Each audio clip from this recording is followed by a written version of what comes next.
कंबर खान ॾिसूं था न्याज़ हुसैन तुनियो जी ही रिपोर्ट। कंबर डिस्ट्रिक्ट डिज़ास्टर मैनेजमेंट अथॉरिटी ज़िले कंबर शहदादकोट जी मीटिंग डिप्टी कमिश्नर ज़िले कंबर शहदादकोट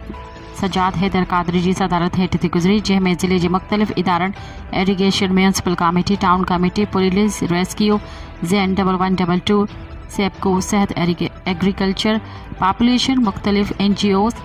सतनी तालकनि जे असिस्टेंट कमिश्नर ऐं मुख्तियारकार वॾी तादाद में शिरकत कई ऐं पंहिंजे इदारनि जे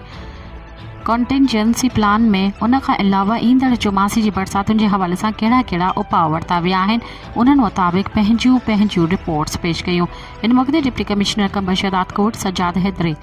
कादरी हिदायतूं ॾींदे चयो त ज़िले अंदरि 2022 जे महा बोर्ड में बंदनि खे जेके कट वग़ैरह ॾिना विया हुआ उन्हनि जो ॿीहर मुआइनो करे जंहिं बि हंध खां कमज़ोर थियल हुजनि उन्हनि जो ॿीहर मरम्मत कई वञे त जीअं बारिशुनि ऐं ॿोॾि जे सूरत हाल खां बची सघिजे। हुन इरीगेशन डिपार्टमेंट जे अमलदारनि खे सख़्तीअ सां हिदायतूं ॾींदे चयो त इम्कानी बोर्ड खे मुंहुं ॾियण लाइ जोगा उपाउ वरिता वञनि ऐं उन्हनि खां अलावा मशीनरीअ जी बि मरम्मत करे उन्हनि खे तयारु कई वञे त जीअं वक़्ति सिर कमु अची सघनि। उन खां सवाइ ज़िले अंदरि सभिनी सिम नालनि ऐं शाख़ुनि जी खाटी जल्द खां जल्द कराई वञे त जीअं ॿोॾि या मींहं जे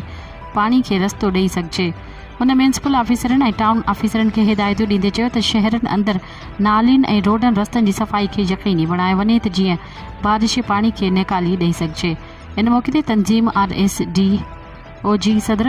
इख़लाक़ अहमद, CSDS जे सदर बाबर अली मेमण, इंसान दोस्त जे सदर अली शेर बिरोही, बतूल तंज़ीम जे सदर इब्राहिम सेलरो समेत ॿियनि शिरकत कई।